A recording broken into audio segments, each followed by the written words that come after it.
Good evening, everyone, and welcome to another edition of Pink Sock Reacts, where we are reacting to the 2007 psychological thriller, number 23, starring Jim Carrey. AKA The Mask. AKA The Mask.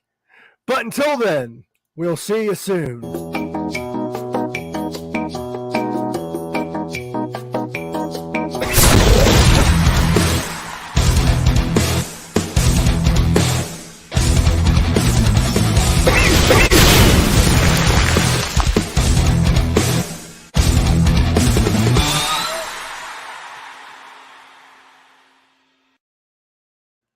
I put in the chat, but until then, we'll see you later, and then we end the broadcast.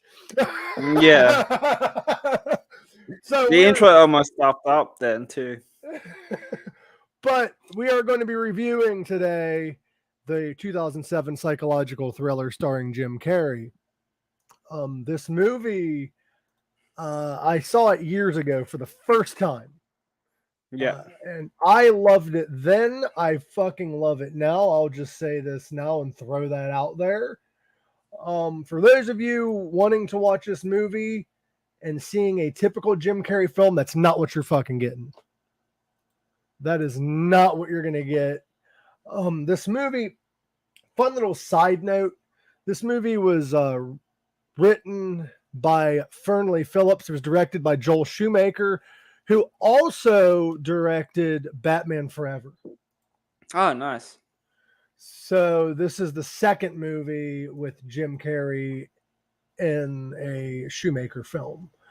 Wow. This film grossed $77.6 million in the theaters. Its budget was $30 million, so it made well above its budget. However, it did get only 8% on Rotten Tomatoes. Oh, I saw 7, but yeah. It could have changed. I don't know Yeah. if Rotten Tomatoes ever changes, but it could have changed. Now, we're going to jump into the storyline and what all happened in this movie. I have little notes that I'm going to be following because there's a lot that goes on in this fucking movie. The thing that I liked, I always get into the opening sequence, the credits. I really enjoyed the fact that it had all the 23 written up there and all the math and how everything adds up. Yeah. And we're quickly introduced to Walter Sparrow, who is Jim Carrey's character in the beginning sequence. He's in an animal control truck, and he's also narrating, which happens throughout the movie. The narration, I believe, is future him talking about the events that happened. Yeah. He said, nothing out of the ordinary has happened in my life up to this point besides it's my birthday. And then he gets a call on the radio that's saying, hey, Walter, come in, we need you. And it's 4:58 p.m. And he's scheduled to end work at 5. Hi, Renee. Thanks for joining us. And thank you for everyone for joining us. We appreciate all of you. But he has like 3 minutes till he's done with work. But he answers it. He's like, hey, don't you realize that it's 4:58? And the woman's like, yeah, that means you're not done yet. So he ends up having to go and take care of this dog at a Chinese restaurant, making him late for a date with his wife. This dog ends up being kind of our main character in the movie in kind of a weird way. Yeah. I think that's cool about the movie. Our main character is kind of a dog. He tells this really cool story about to the dog to try to get it to calm down. And he's like, there's a magical land where we send dogs. He's like, that place is China where they eat dogs. And the dog bit him and ran away. Yeah, well, he was trying to capture it first. Yeah, he was trying to capture it and the dog bit him. Yeah. And he ends up chasing the dog with a tranquilizer dart. And it leads the dog leads him to a gravestone, and the dog ends up getting away. Then he ends up meeting up with his wife, who now is in a library, and she sees this book called The Number 23. And he ends up acquiring this book. But before that, there was a flashback. I forgot about that, where he ends up going to this party and this woman hits on him and he tells her no. It turns her down. And he said, if there was anything that I want written on my tombstone, it would be what if? What if I would have said, screw the cake and the party and just stayed home? Mm. And I find it funny that the bathroom said women and it was crossed off and it said bitches. I think that was, was kind of funny. But yeah, then we went to the present time and he got to the dog, got bit. Then he meets up with his wife. The tombstone is kind of important, not at this point of the movie, but it's kind of foreshadowing. The name of the person on the tombstone is Laura Tollins. We will get to that later. Is there anything you want to add so far, Greg? No. Okay. His wife is at the library, like we said previously, and he bought this book called Number 23. It's a blood red book. Walter's voice then can be heard talking about destiny and how if he was not late getting to his wife, he wouldn't have discovered this book and she wouldn't have entered the store, which he then proceeds to approach his wife and say something kind of funny. This is kind of the humor of Jim and even a serious movie. He said, how's come on my birthday, even on my birthday, we have to visit your friends? And she's like, you don't have any friends. I'm like, ow, fuck, that hurt. And then that's when she kind of shows in the book, the number 23. The full title is The Number 23, A Novel Obsession by Topsy Kretz. Topsy Kretz is an important character in this movie because we learn later on that the whole movie's point is, who is Topsy Kretz? And you know what's kind of funny looking back? Say his name aloud. Topsy Kretz. Top Secrets. Top Secret. There you go. There's a little twist for everybody. Yeah, I didn't even notice that until yesterday when I was like, Top Secret. I think if you say his name 3 times, it'll pop out through the mirror like Candyman. Oh, fuck. Like, who else does that? Beetlejuice? Yeah, or Bloody Mary. Or Bloody Mary. I want to actually get in my car and drive and say Bloody Mary in the mirror so I can watch that bitch chase me. I want her to work. She won't be chasing you, bro. But anyway, back to the movie. Walter received the book, and then we hear Walter explain that he was born on February 3rd. And the back of the book says, beware of the dog next door. For some reason, he said he's born February 3rd, which makes him an Aquarius, which means friends are important, which I don't know what that has to do with the dog. But I find it funny that it says, beware of the dog next door, and he just got fucking mauled by a dog. And then we fast forward to the party. I mean, there's a lot of rewinding and fast forwarding, but he's got the book and he's reading this book, which starts off with all the characters in this book are fictitious. Anyone finding resemblance to the actual persons, living or dead, should proceed no further. Should have been his first sign, but he continued fucking reading, even though he said he already relates to kind of the character. The movie then fast forwards to them going home, wanting to have a birthday sex. As Walter opens the door, he sees his son with a girl. And this is the part that I thought was kind of cool. Walter tells his wife that, hey, we should probably just hang out on the porch, and buying his son time to get the girl out of the house. Yeah. Which I thought was fucking awesome. And then when he opens up the door, his son greets him, and then they all enter the house. And then his son gives him a gift, a birthday gift that's a cup that says Father of the Year. And he's like, where'd the girl go? And he's like, oh, she snuck out the whatever. And he's like, oh, well, she seems like a good girl. And this is when Walter starts reading the book further. And we start diving into the fucking craziness that is the number 23. You ready for this, Greg?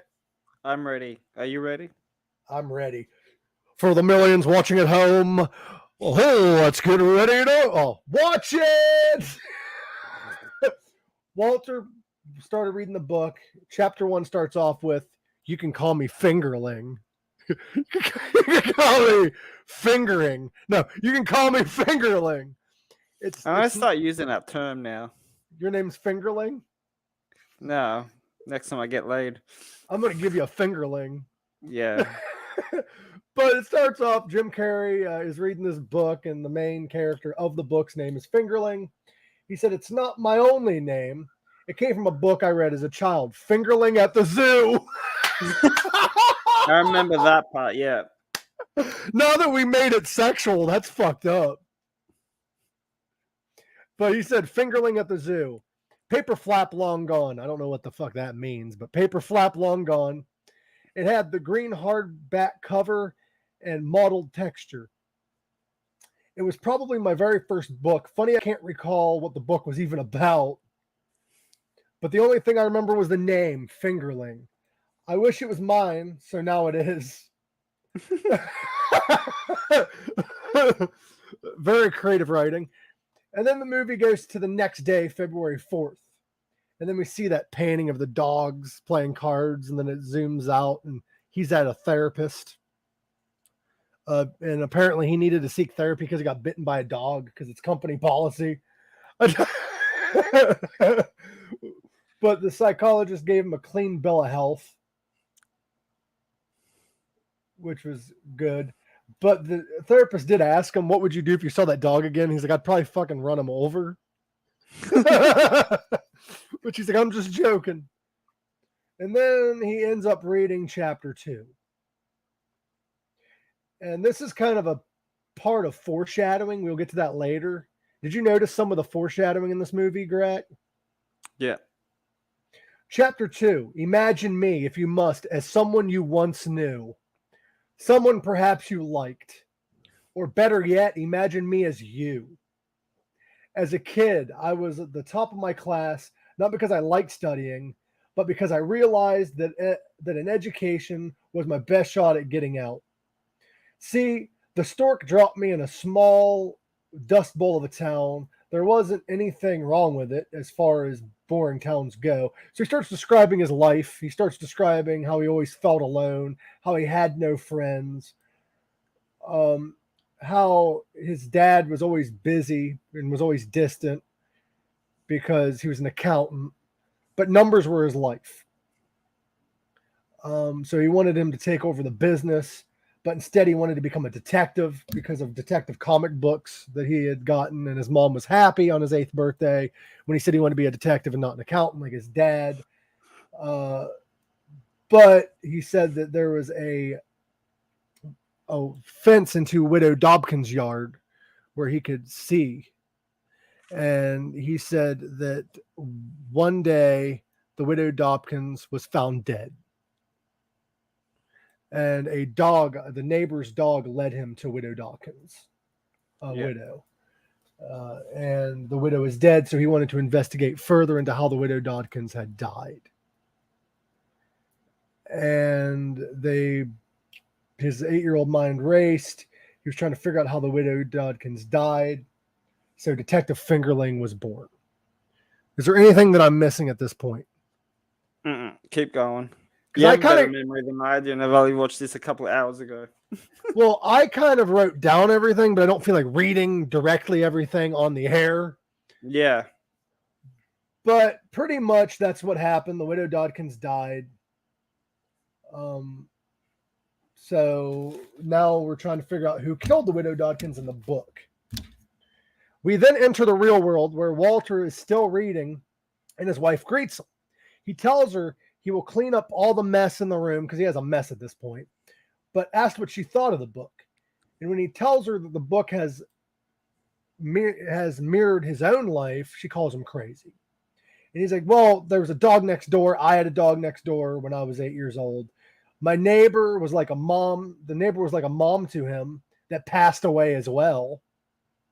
And their mom both gave them the same book as a kid, Fingerling at the Zoo.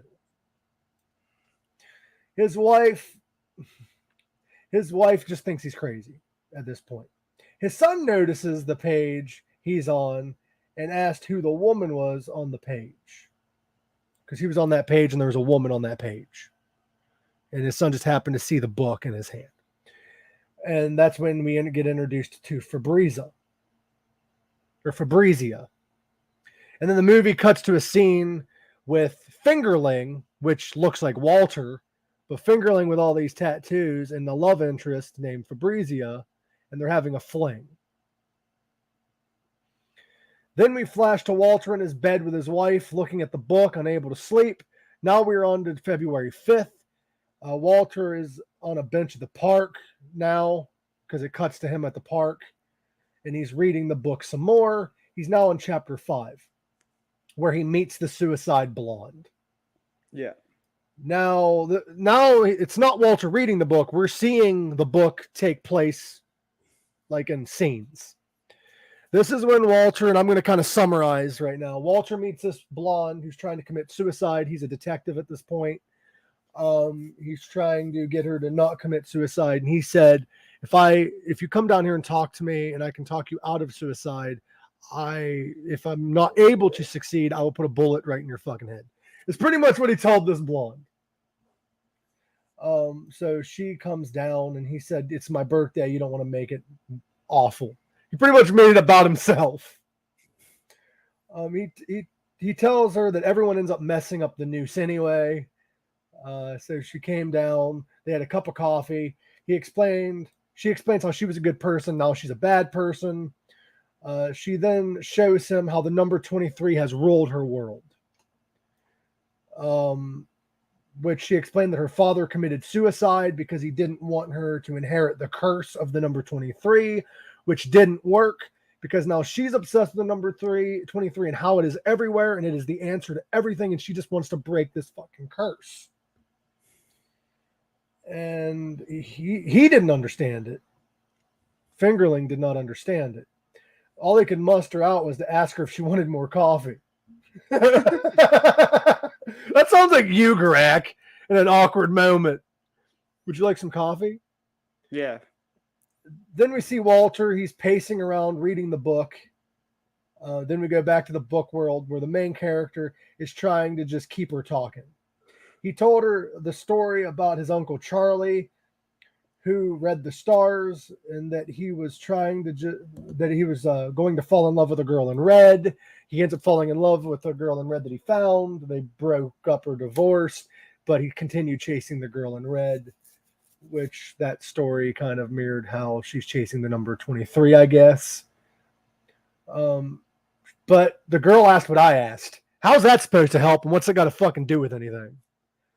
And he replied with, you look smarter than my Uncle Charlie, which I don't know what the fuck that means. Yeah. But he leaves the room and the suicide blonde lands in front of him. She jumped out the window and killed herself. So he didn't help. But now he's trying to find out why the woman killed herself. So he traced down the ex-boyfriend who was dead. He ended up going back to Fabrizia, told her about the suicide blonde, and then they end up having sex because that is a turn on, I guess. Somebody kills himself. We have to have sex. But he kept having flashbacks about the suicide blonde and her obsession with the number 23, which is now birthing within Fingerling. He even told her that the woman's name added up to the number 23. And they said it could just be a coincidence. Now we fast forward to real time. Walter's on a bench, and he's now obsessed with the number 23. He goes to the library and tries to find out who the author was of the book, which there's no information about the author. There's no whereabouts about him. He has no other writings. Walter is now freaking out. He goes and meets up with his wife and his kid. Now, Walter's like, my name equals number 23, and everything about me mirrors from this book. And then he shows how the book is mirroring his own life. And then his wife tells him, did you finish reading the book? And he's like, no. He's a murderer, and you're not a murderer. Sorry to spoil the book for you. Pretty much is what she tells Walter. Yeah. And Walter's like, what? She's like, just keep reading the book. So Walter's now on chapter 7. Now the whole suicide blonde thing is giving Fabrizia a taste of new chills, new thrills, and they're having sex like crazy because of the suicide blonde. These people are fucked. These people. Well, this is like all before he met his wife, correct? We're not to that yet, so let's not spoil it ahead of time. Yeah, we'll get into that. Gorak kind of just foreshadowed what's going to happen. In the book, just saying, he meets up with Fabrizia at, I think, a library or something, but the clock behind the desk reads 9:14. 9 plus 14 equals 23. So as you can tell, our character is really obsessed with the number 23. So the curse went to the character in the book. Fabrizia and him start having sex, of course. That happens a lot in this fucking movie. But she has him pretend that he has a knife. And they're having rough sex, pretending he has a knife. She says, I know you wouldn't actually hurt me because you love me. And he thought she loved him too. He then explains how he had terrible nightmares. Now he keeps seeing him slit her throat.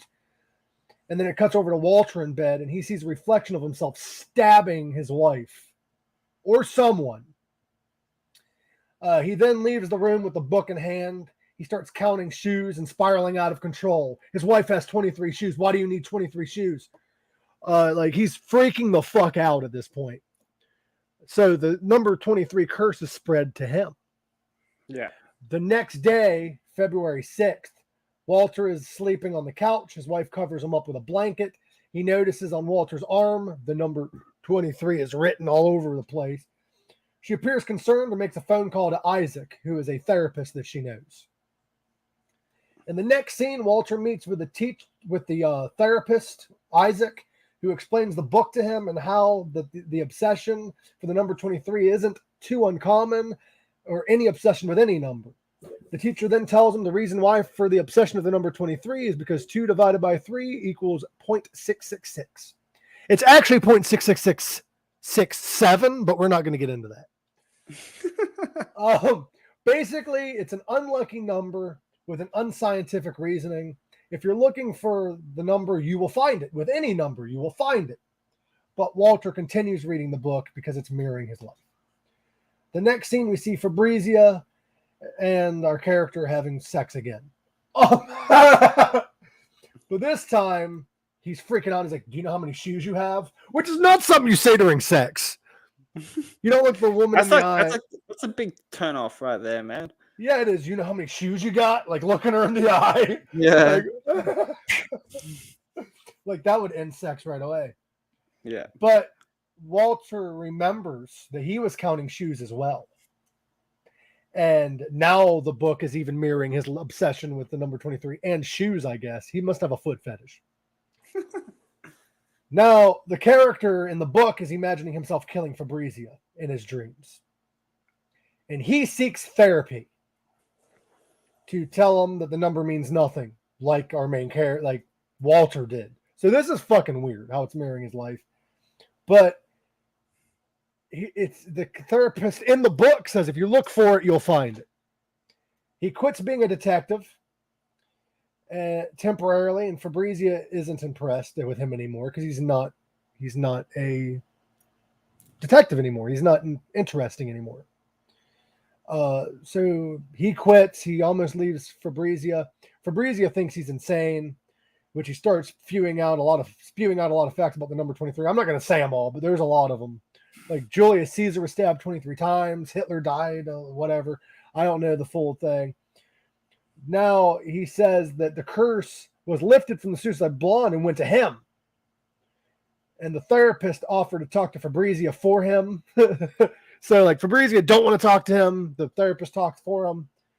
But then he noticed that the therapist and his wife were kissing. His wife and the therapist were cheating on him.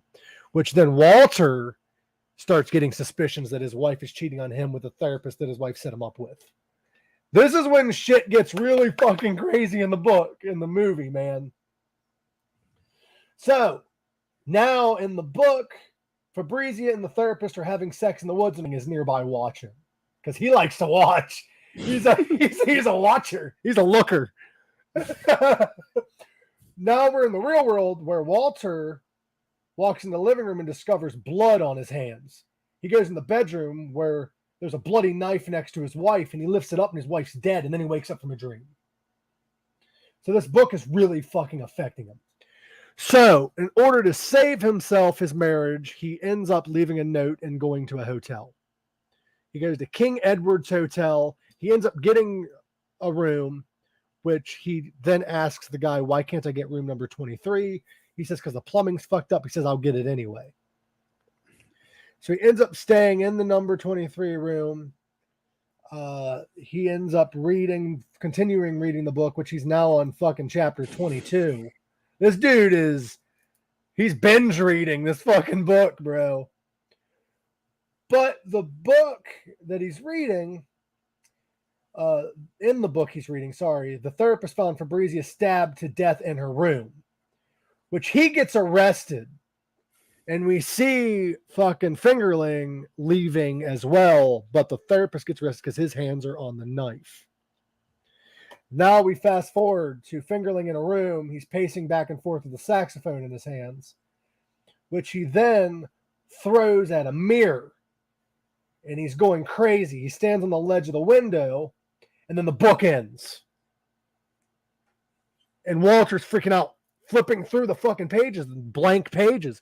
The book ends on chapter 22 with our character on the edge, which makes Walter wonder, is the curse ended? What's left for Walter? What's left for the main character? And then Walter looks outside his own window and sees the dog. The old familiar friend. He grabs a fucking gun, which is the tranquilizer dart, and chases this dog back to the gravesite. Same gravesite as before. He's standing in front of the same gravestone as before, Laura Towlan's. He shoots the dog in the ass with a tranquilizer dart, and he realizes the dog's name is Ned, which he realized earlier. I forgot to mention that. But Ned's name equals 23 somehow. I forget how he made it add. And then Laura Tolland's name equals 23.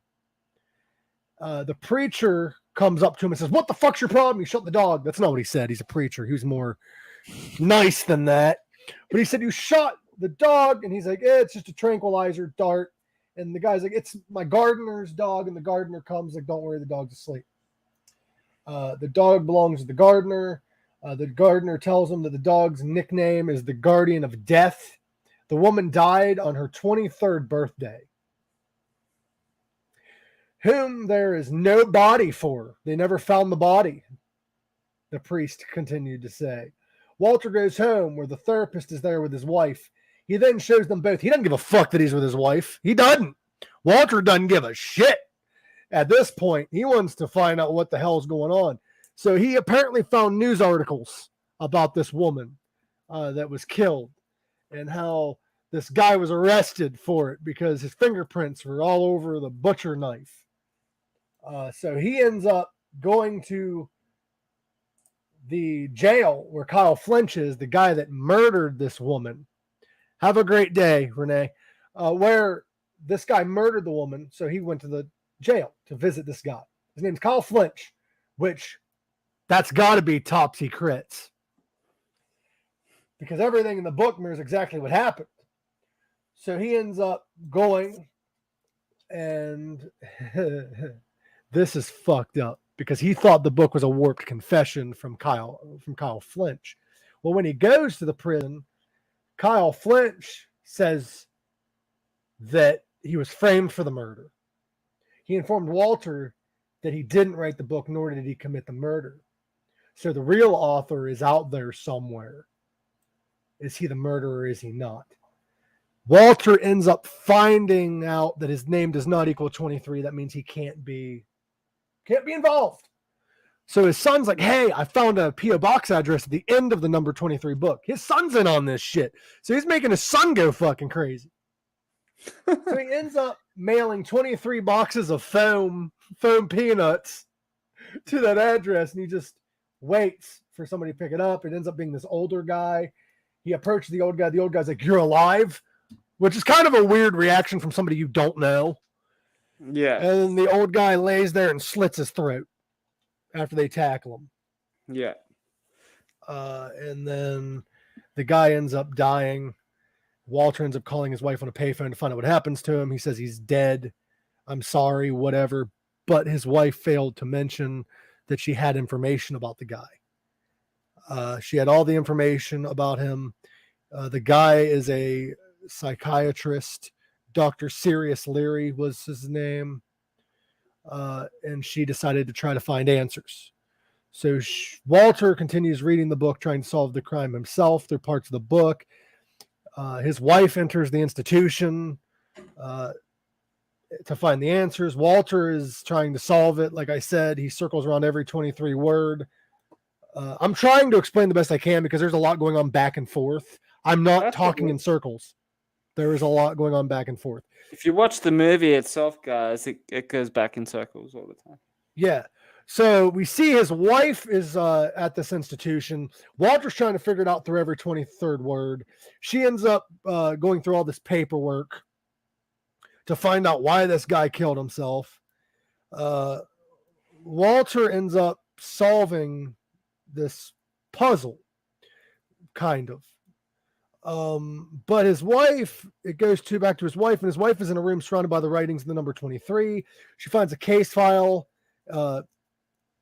She gets startled by a person. Then we see Walter and his son goes to Casanova Park because that's where the book tells you to go, is to Casanova Park. He ends up digging up and finding remains. A police officer, he calls the cops. They show up and the skull's missing. But they're greeted by Walter's wife and therapist. Now they're all freaking out about who the real killer could be. They are driving and they get stopped by the guardian of death dog again. Walter tries killing the dog, but he ends up slamming on the brakes before hitting Ned. Then we fast forward to the house. Walter's wife has dirty hands and is washing them. Walter accuses her of hiding the skulls. She hid the remains. She's the murderer. She must be the fucking murderer. So they're arguing back and forth, accusing her of writing the book. And then he accused Dr. Isaac of knowing all along that she was involved. We ended up getting foreshadowing from prior scenes that add up to her doing it. Walter then goes for her purse, which had a knife in it, a butcher fucking knife. Walter questions why the butcher's knife is in there in the first place. He accused her of killing the man they met at the post office. Walter explained to her son that she's the one that wrote the book. She admits that her and Isaac did know about the skeleton, but she didn't kill anyone. After telling her to tell him that she wrote the book, she exclaimed that Walter wrote the fucking book. Goosebumps. Fucking goosebumps. She found the original writings of the book at the old person in the old person's things that killed himself, and his name was under the stage name. So she peeled like a sticker, and Walter's name was under that. He then exclaims that he didn't write it, and he accused Dr. Isaac of writing the book again. She then reveals his saxophone to him at the end of the book where the guy killed himself. There's a saxophone, which causes flashbacks in Walter. And he goes crazy going through Dr. Sparrow's books, which shows a lot of detective stuff in the book, like all the detective comics from the number 23 book. It has everything. And he's freaking out. And he realizes that all this shit. Walter ends up running away, and he goes to the number 23 room, which he peels a piece of the wallpaper, and there's chapter 23 staring back at him. Everything that happened after the chapter 23. And here's what happened. Walter Fingerling, when he went on the edge of that window, he jumped and he landed after writing chapter 22, but he survived. But he suffered such bad brain damage that he forgot everything that happened. He ended up killing that woman, but the reason why the therapist fingerprints is on the knife is because he picked it up. So that guy's in jail. And Walter tried to commit suicide. He went to therapy. He started walking. A doctor ended up getting that book. He ended up publishing it, which is presumably the doctor that got his throat cut. The wife somehow ended up in possession of the book. She might have already known.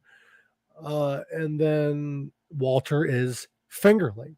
Fingerling is Walter. Walter is Fingerling. That means, for the old school Jim Carrey fans, but he is Fingerling. And the book ends up ending with him admitting to his crimes. The therapist gets out of jail, and he's serving time. What did you think of this movie? Is there anything you want to add? Favorite scenes? Like, the whole movie tripped me out the first time I watched it. at what moment did you realize that Walter was Fingerling?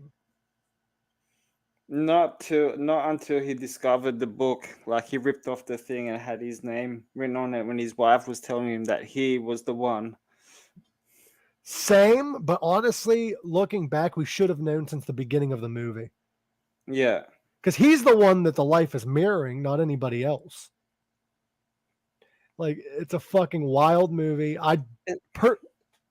Movies these days now, it kind of gives it away too easy. Yeah. I personally, this movie got an 8% or whatever on Rotten Tomatoes. I don't think it deserves that low of a rating. I think it wrongfully got judged because it's a Jim Carrey movie. Yeah. Jim is a great actor. This is a great fucking movie. By the way, pocket-sized Dwayne Johnson, you're more like $31 Rock. You're great value, Rock. Kanak, I love you, bro. Thank you for tuning in. So, what would you rate this movie out of 10? Out of 10. I give it a 7.5. I'd give it an 8.5. Damn near a 9, because I thought this was a beautiful movie. Yeah, very underrated too for him as well, you know. It's a shame that this is like the only movie he's done something that's not completely comedy. Like a comedy. Well, he's done a few movies that were comedy, but also serious. Like, he did Cable Guy. He did Truman Show. I heard Cable Guy is pretty creepy as well. Yeah, he also did Truman Show. Yeah, but I'm talking about like this type of movie. Yeah, like a thriller movie, like a scary movie. Right. He should have done more. Yeah, 100%. You know, but yeah. So I did 8.5, you did 7.5. Let's say it's an 8. Yeah. It was an 8. Guys, go check out number 23. The thing that shocked me about this movie is I love this movie. It had a great fucking plot twist. It's hard to find for streaming anywhere. Unless if you're in Australia, if you got Stan. Yeah. Or unless you want to pay money to rent it. It's like $3. Yeah. Next week for Reacts, what do you want to react to? Because I was thinking about doing the Alice in Wonderland on the date posted, so I don't have to change any dates. We can do that, and the week after we can do the Lightyear movie because that's on Disney Plus. What do you want to do next week though? Because we have nothing for next week. Next week we do Alice in Wonderland, the 1933 version. No, I have that set up for the 7th. So yeah, that's 2 weeks. That would be next week, wouldn't it? No, 2 weeks. That'd be 2 weeks from now. Yeah, in 2 weeks we're doing Alice in Wonderland. Well, next week we can do the Lightyear movie because I need to finish that off. I'll have to watch it again, but yeah, let's do Lightyear. It's on Disney Plus. All right, let's do Lightyear. All right. Well, Monday we don't have a guest yet, but we do have a guest for the Monday after that. It's going to be a pre-recorded episode. Their name is Sky Cave. They are also from Australia. They are from Perth area, I do believe. Yeah. So that's going to be a lot of fun. We do have some interviews lined up. So next week we're going to be reviewing Lightyear. And then the week after that, we're going to be doing Alice in Wonderland. And then I think we might have to do...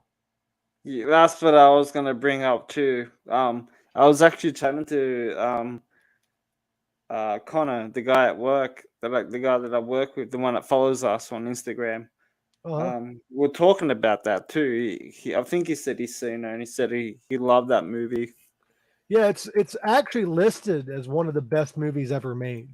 For 15 minutes, yeah. Yeah, it's a 15-minute movie. I did watch recently Evil Bong 888. How was that? As expected. Like, you're not going into an Evil Bong movie thinking it's like the best thing ever. It's about Rabbit, who started a restaurant. Rabbit's the main character, the guy that delivered the bong in the first movie. Yeah. He's actually the main character in the movies after the first one. He starts a restaurant, and E.B., the evil bong, he's trying to have a serious restaurant. She ends up adding marijuana to all the food to make it taste better. Is it still a hookah? It's still a hookah, but she doesn't have the dream sequence powers anymore, I don't think. It gets ridiculous. Yeah, that's what I was going to say. I don't know what's worse, that or Sharknado. I have no idea. Did you want to watch and review the other Evil Bong movies? Oh, fuck. I don't know if I can sit for another one again. Dude, we have 10 of them to do. Fuck, man. But here's the positive. Here's the positive, though. Some of them are really short. Yeah, I noticed that too. Like, some of them are really, really short. Like Evil Bong 888, I don't even know what the runtime is on that, but I don't even think it's an hour long. It's 59 minutes long. It's a TV show series. But guys, that was number 23. Next week we will be reviewing Lightyear. I about said lightsaber. Lightyear. License to Saber. We're going to be watching Lightyear, and we're going to review it. It's going to be an awesome time. I'll see you guys there, and I will see you Monday, Gorak. If we do an Instagram live, that would be cool. If not, that's cool too. I love you all. And as always, live long, rock hard.